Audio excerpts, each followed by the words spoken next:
কেমন আছো বন্ধুরা? আজকে মে মাসের 31 তারিখ। গতকালকে আমার বড় মেয়ে চলে গেল 2 নাতনি নিয়ে, বাড়িটা ফাঁকা। আবার আমরা সেই বুড়ো বুড়ি, 2 নাতনি না, সরি, 2 নাতি নিয়ে। আমার সব উল্টো পাল্টা হয়ে যাচ্ছে। ওদের দুরন্তপানা, ওদের চকলেট খাওয়া, আইসক্রিম খাওয়া, সব আবদার মা দাদুর কাছে চুপি চুপি এসে বলা, ডোন্ট টেল ড্যাডি মাম্মি। এমনি ছেলে দুটো খুব লক্ষ্মী সভ্য হয়েছে। আমার খুব প্রিয় নাতি। এবার ছোট মেয়ের অপেক্ষায় থাকতে হবে, কবে আগস্ট মাস আসবে, তখনও আসবে।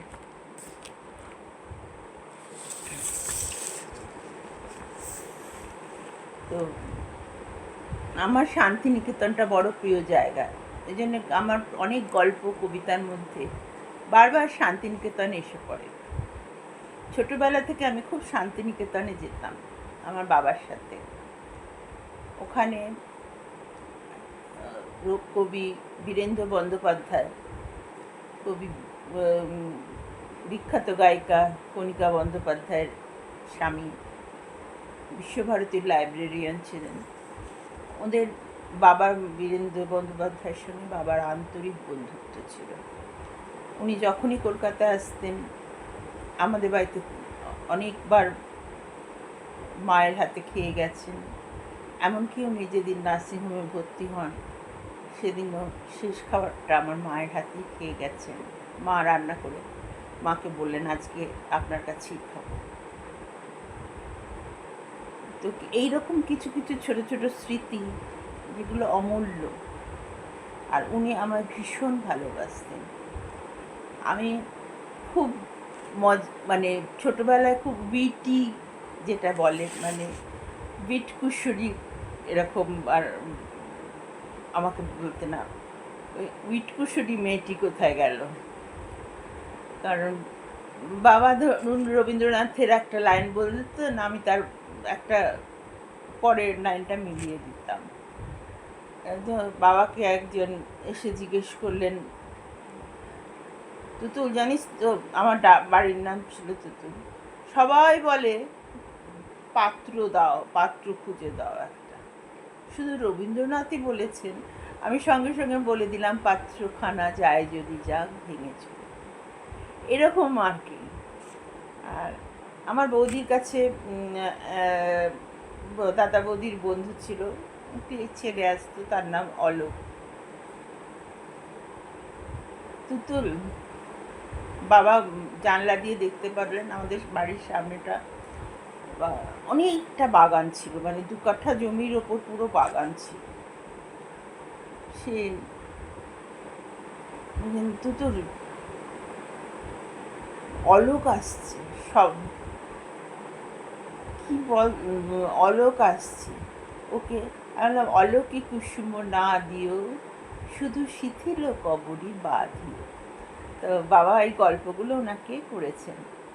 তখন উনি বলছেন যে আপনি যতই যাই বলুন এই গল্পগুলো শুনে, এমনকি কণিকা বন্দ্যোপাধ্যায়, আমি তো ওকে এখানে নিয়ে আসবোই, মানে 11-12 পাস করলে ও বিশ্বভারতী থেকেই বিএ MA পাস করবে এখানে আমার কাছে,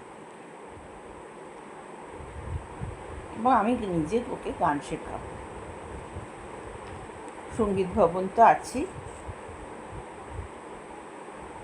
তো বাবা রাজি হলেন না।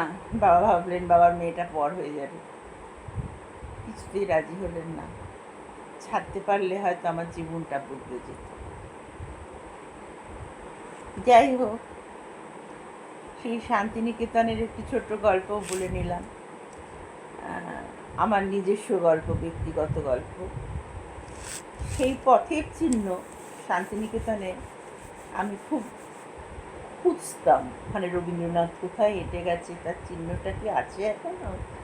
ছোটো ছিলাম তো, ওনাকেও জিজ্ঞেস করতাম, বীরেন বন্দ্যোপাধ্যায় মশাই, ওনার পায়ের চিহ্নগুলো কি আছে এখনো? আমার ভাঙা পথের রাঙা ধুলায় পড়েছে তার পায়ের চিহ্ন। যে গানটা আছে, ভাঙা পথের রাঙা ধুলোয় পড়েছে কার পায়ের চিহ্ন, সেই পায়ের চিহ্ন উনি হেসে আমাকে কাছে টেনে নিয়ে বলতেন, না মা, এখন আর সেই পায়ের চিহ্ন নেই, ধুলোয় মিশিয়ে গেছে। এমনি করেই সবার সব কিছু ধুলোয় মিশিয়ে যায়। রবীন্দ্রনাথের পায়ের চিহ্ন হয়তো ধুলোয় মিশিয়ে আছে, আমাদের খুঁজে নিতে হবে। তার লেখার মধ্যে, গানের মধ্যে দিয়ে আমাদের খুঁজে নিতে হবে। আজকের গল্পটা হচ্ছে পথের চিহ্ন। অনেক দিন পর গেলাম আবার শান্তিনিকেতনে। বড় স্মৃতি বিজড়িত জায়গা। তোমার আমার কত যে স্মৃতি লেখা আছে শান্তিনিকেতনের খোয়াইয়ের ধারে, যা এখনো মনে গাঁথা আছে। খোয়াইয়ের পথ ধরে হাঁটতে হাঁটতে কোপাই নদীর কাছাকাছি চলে এলাম। দূর থেকে মনে হলো মেঠো পথের ওপর তুমি দাঁড়িয়ে আছো, সেই এলোমেলো চুল, কাঁধে ঝোলা। মনে হলো চেঁচিয়ে তোমাকে ডাকি, রঙ্গন, এই যে আমি, তুমি কি আমায় দেখতে পাচ্ছ না? তারপরেই মনে হলো আমার স্বপ্ন দেখা মনটা থেকে আর মুক্তি পেলাম না। তাই জীবনের সব স্বপ্নই শুধু স্বপ্নই থেকে গেল, বাস্তবের মাটিতে আর ফুল হয়ে ফুটে উঠল না। কিন্তু মনের কথা নীরবে থেকে যায় মনে। কোপায়ের ঢাল বেয়ে নেমে গেলাম নদীর ধারে। এখনো পা ডোবানো জল, মাঝে মাঝে পাথর ফেলা। কোপায়ের আর একদিকে সবুজ ধানের ক্ষেত, মাঝখানে হলদে শস্যের ক্ষেত। ফাগুনের শেষে বসন্তের দোলে দোল খাচ্ছে শস্যের ক্ষেত, যেন বাতাসের ঢেউ এসে দোল দিয়ে যাচ্ছে। মনে পড়ে গেল কবির গান, যা এইখানে দাঁড়িয়ে তুমি আর আমি দুজনে মিলে গাইতাম। সর্ষে খেতে ফুল হয়ে তাই জাগলো নীল দিগন্তে। স্মৃতিগুলো যেন বড় মূর্ত হয়ে উঠছে এই মায়া মাখানো জায়গায় এসে। তোমার আজ আর মনে পড়ে না। একদিন তুমি এইখানে দাঁড়িয়ে দোল পূর্ণিমায় সন্ধ্যাবেলায় একটি মেয়ের মুখে আবির মাখিয়ে গান করেছিলে। চাঁদের হাসির বাঁধ ভেঙেছে। তারপর মেয়েটির কপালে একটি চুম্বন দিয়ে বলেছিলে, তুমি আমার প্রেম, তুমি আমার ভালোবাসা। তুমি ভুলে গেলে। একটু একটু করে নিজেকে ভালোবাসার বন্ধন থেকে মুক্ত করে পাড়ি দিলে নীল সাগরের দেশে। প্রেমে পড়লে কোনো এক নীল নয়নার সুন্দরীর সাথে। হারিয়ে গেল তোমার প্রথম প্রেম ভালোবাসা, যা কোপাই নদীর ধারে বিস্মৃতির অন্ধকারে জাল বুনে যাচ্ছে। আজ মনে হচ্ছে সব মিথ্যা, প্রেম ভালোবাসা বড়ই ক্ষণিকের। আমরা মিথ্যা প্রতিশ্রুতির ওপর দাঁড়িয়ে স্বপ্নের জাল বুনে যাই শুধু। আজ আকাশটা বড় বেশি নীল যেন।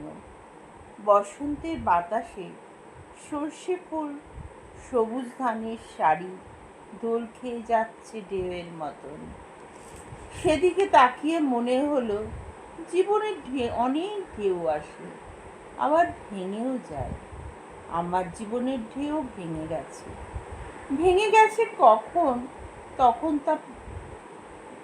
ভেঙে গেছে যখন, তখন তা পুরোপুরি ভেঙেই যাক। আজ মনের ক্যানভাস থেকে ধরে রাখা স্মৃতির বেরঙা ছবিগুলোকে বিস্মৃতির অন্ধকারে পাঠিয়ে দিলাম। ভীষণ হালকা লাগছে মনটা। কি ভার বয়ে নিয়ে এতকাল কষ্ট পাচ্ছিলাম, তাই এইখানে এক নিমেষে ছুঁড়ে ফেলে দিলাম।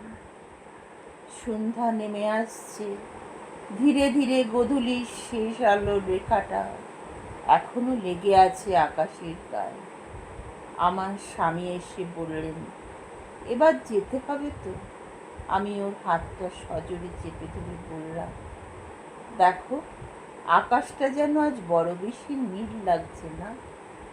সে ধীরে উত্তর দিল, তোমার মনের ওপর একটা ধূসর আস্তরণ পড়েছিল।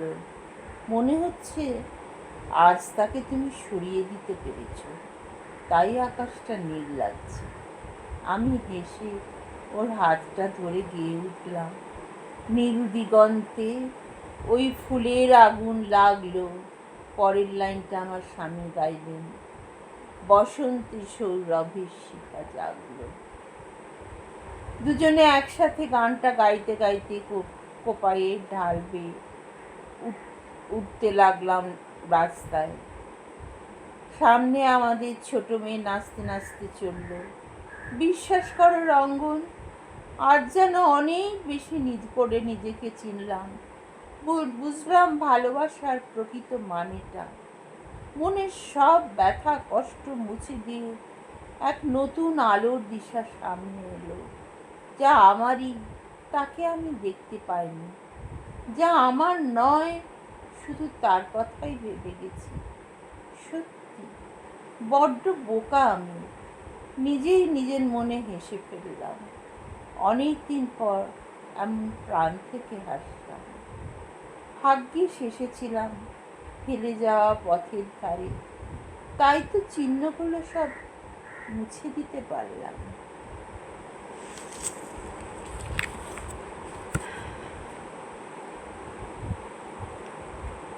এটা আমার কাল্পনিক লেখা। এরকম প্রেমের গল্প অনেক মেয়ের জীবনেই থাকে। প্রেম আসে, প্রেম চলেও যায়। সব প্রেম যে ভালোবাসায় পরিণতি পায় তা কিন্তু নয়। প্রেম মানেই ভালোবাসা নয়, ভালো লাগা মানেই ভালোবাসা নয়। ভালো লাগা হলো ক্ষণিকের, মোহ একটা। ভালোবাসা অনেক গভীর জিনিস। ভালোবাসা কিছুতেই মন থেকে মুছে যায় না। অন্য জায়গায় বিয়ে দিয়ে দিলেও চলে যায় না, মনের ভেতরে থেকে যায়। কিন্তু যা ভালোবাসা নয় তা ভেঙে সত্যিই ফেরে একদিন না একদিন তাকে বুঝতে পারা যায় ওটা ভালোবাসা ছিল না, ওটা মোহ ছিল। তাই তাকে সরিয়ে দেওয়াই ভালো জীবন থেকে। জীবনের বোঝাটা বয়ে শুধু শুধু সুন্দর জীবনটাকে নষ্ট করব কেন? যা আমার নয় তাকে সরিয়ে দিলাম, যা আমার তাকেই আঁকড়ে ধরি, তাকে ধরেই বাঁচি।